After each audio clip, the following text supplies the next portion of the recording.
Bon, vous l'avez sans doute déjà remarqué dans mes vidéos, au quotidien j'utilise un smartphone Android, le Galaxy Z Fold 2, mais j'utilise aussi une Apple Watch Series 6 compatible uniquement avec les iPhones. Vous vous demandez donc, à juste titre, pourquoi j'utilise une Apple Watch avec un smartphone Android?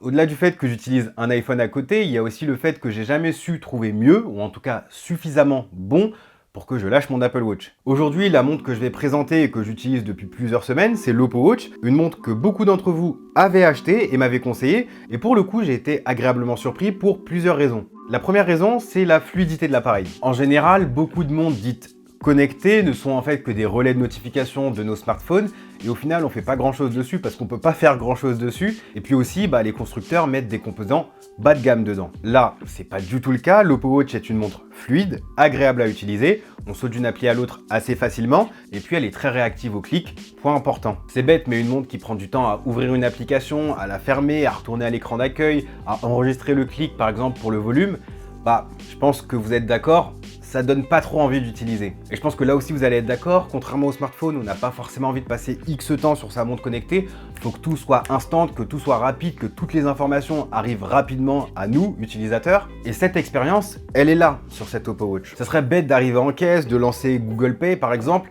d'attendre que l'application se lance quelques secondes, de taper son code s'il y a besoin, ensuite d'attendre que tout le processus soit fini pour enfin payer. Je pense que c'est pas du tout ce qu'on veut, il faut que Google Pay soit accessible en un double clic et qu'on puisse payer instantanément avec son poignet. Le second point positif que j'ai trouvé à cette montre, c'est Wear OS. Alors, j'en avais entendu beaucoup de mal, que c'était lent, que c'était pauvre en fonctionnalité, que ça fonctionnait très mal, etc.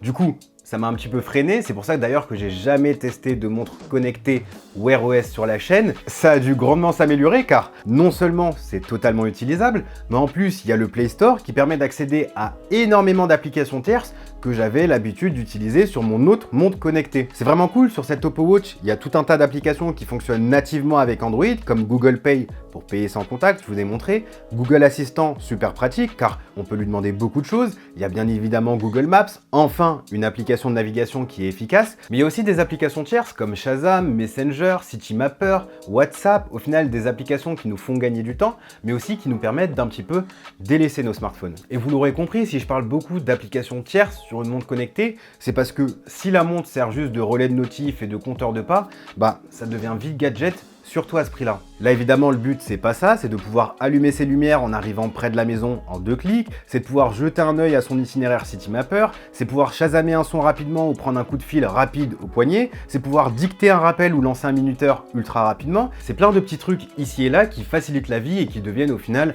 des automatismes. Le troisième point positif, et ça, c'est pas sans rappeler d'autres marques qui l'ont adopté, c'est le design carré. Je sais que beaucoup de monde préfère les montres rondes qui rappellent le design des montres classiques, mais les montres carrées ont un avantage fondamental, c'est l'affichage du texte. Une montre ronde montre... C'est nul. Une montre ronde montre un affichage circulaire avec des aiguilles qui tournent à 360 degrés. Ça se fait, il y a beaucoup de constructeurs qui le font avec des entourloupes comme le texte qui défile ou alors le texte qui est un petit peu recadré pour prendre toute la largeur de la montre circulaire, mais on est d'accord, c'est clairement pas optimal. Oppo, lui, a fait le choix du design carré, qui est clairement mieux pour afficher du texte. C'est un bon choix en termes de cohérence par rapport à nos smartphones qui sont, eux, rectangulaires, mais aussi pour le confort de lecture, pour des SMS par exemple, ou alors pour les résultats sportifs qu'on peut afficher sur la montre, pour tout un tas d'infos, etc. Enfin bref, je pense que vous avez compris l'idée.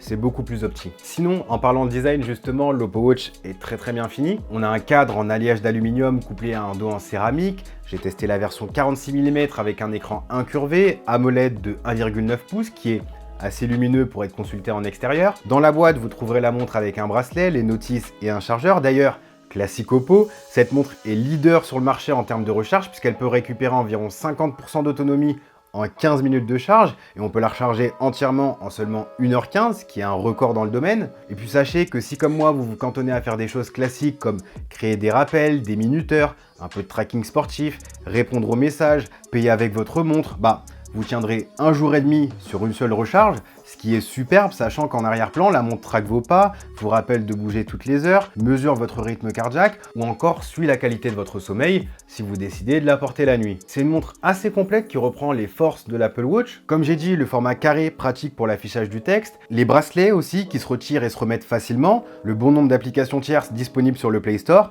et puis les bases d'une montre connectée comme le tracking sportif et de la santé. Donc, cette Apple Watch, c'est une bonne surprise pour le coup. J'étais assez dubitatif, j'étais un petit peu sceptique parce que c'est nouveau, parce que Wear OS, mais au final, je comprends pourquoi vous étiez si nombreux à vouloir que je l'essaye et pourquoi vous êtes si nombreux à en être totalement satisfait. Du coup, bravo Oppo, il y a peu de monde sur le marché d'Android qui valent le coup, mais celle-ci, c'est clairement une montre à envisager si vous recherchez une alternative pour Android.